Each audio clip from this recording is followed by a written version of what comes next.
Samson, the strongest man's downfall.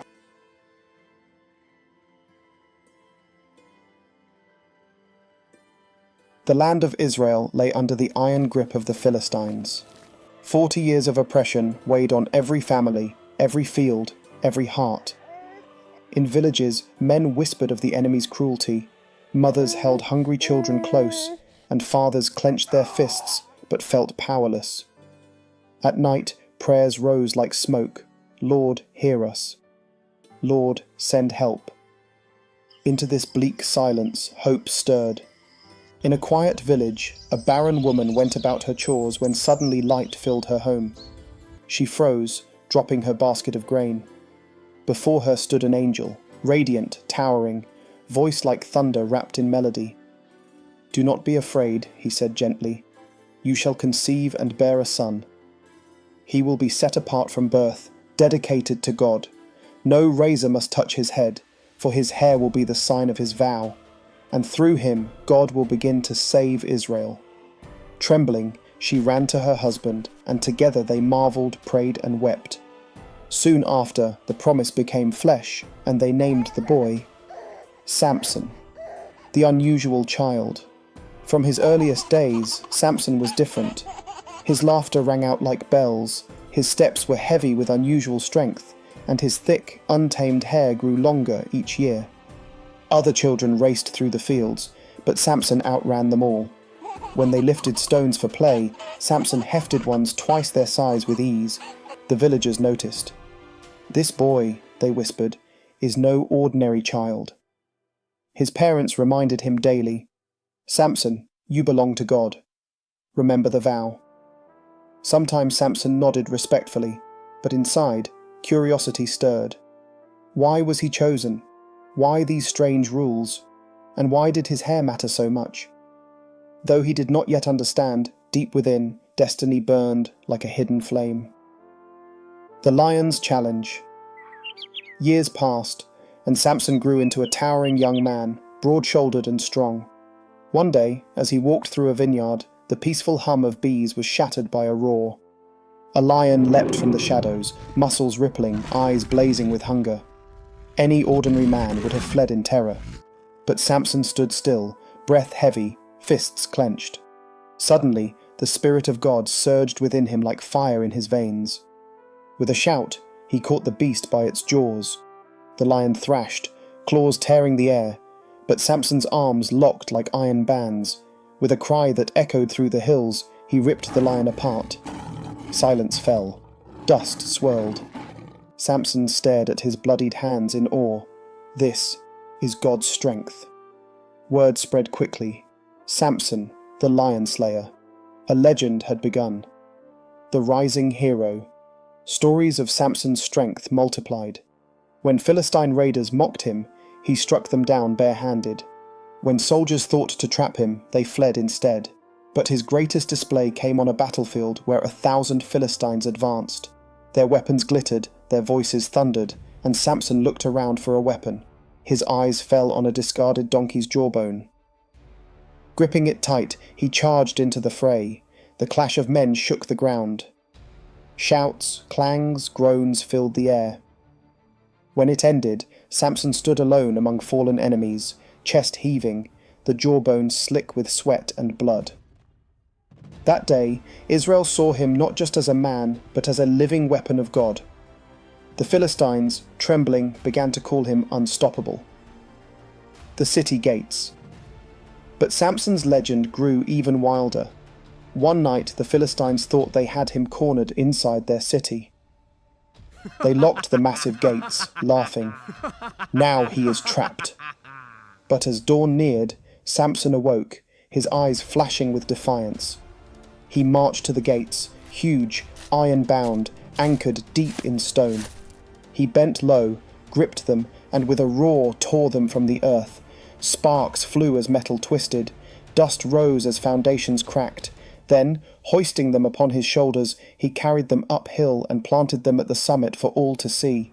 The Philistines gaped. The Israelites cheered. But Samson's pride swelled like a storm cloud, and he began to believe his strength was his own, forgetting the vow that made him who he was.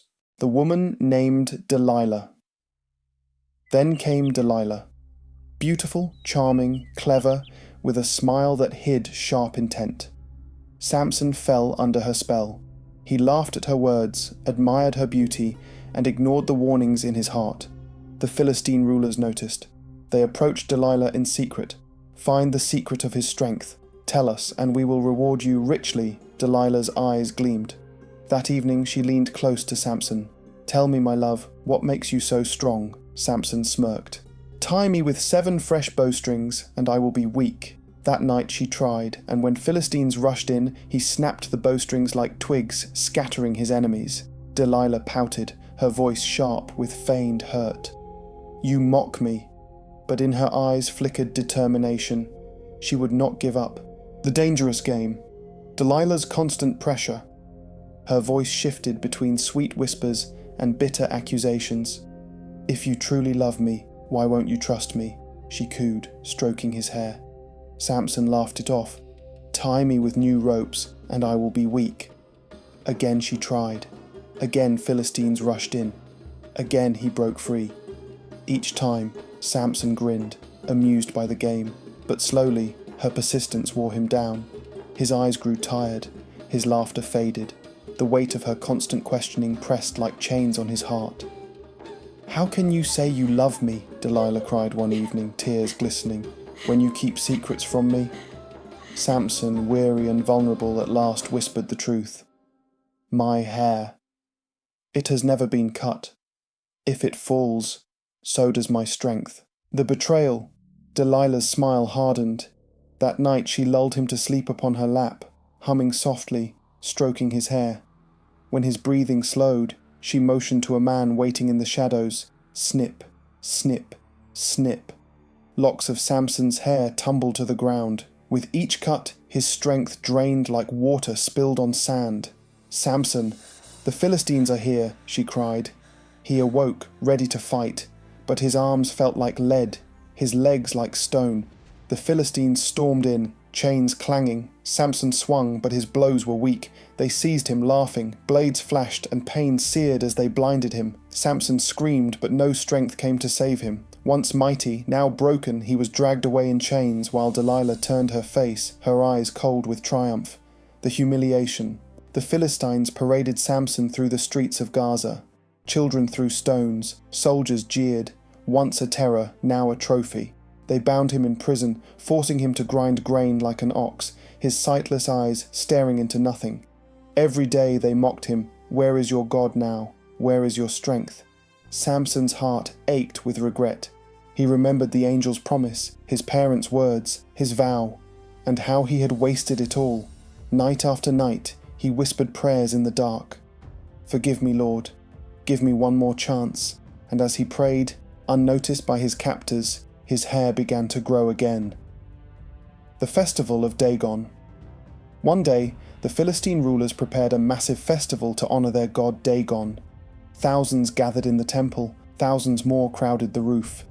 Music thundered, dancers whirled, voices shouted praises.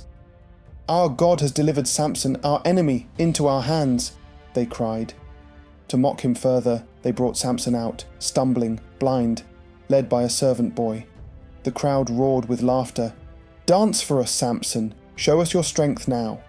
The blind man clenched his fists, his heart pounding with shame and anger.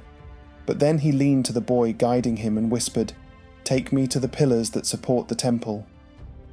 The final prayer. The boy led him to the great stone pillars at the center of the hall. Samson rested his hands upon them, rough and cold beneath his palms. He lifted his face toward heaven, his voice cracked but firm. "Lord God, remember me.